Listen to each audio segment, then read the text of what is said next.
ډیرو کسانو ته بیلنس ور ختم شي یاره وای راشه قرض والا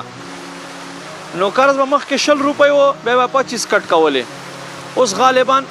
25 روپۍ ورکوي او 30 که 35 داسې کټ کوي خو ګورې ما مسلمانو یاد وساتئ دا روپو له پاسه اضافي روپۍ اخیستل دي او میس کې وخت پکې راځي نو دا نسیه دی نو جنس په بدل کې جنس راغی او میس کې نسیه پکې راغه اگر چې قدر نشته تلل نشته خدا سود کې راځي لږ دی ستا په سترګو کې څه نه ښکارېږي وګورې دا هم سود دی نبی علیه السلام فرمایي یو وخت په داسې راشي چې دا سود سمیل چې دی بین چې دی دا به ټولو خلکو سپېږمو ته ورسېږي خدا را له دې نه خپل ځان وساتئ هېڅ کله بیلنس قرض باندې مه راغواړئ کوشش کوئ لوډ هم مه کوئ بلکې خپل ځان سره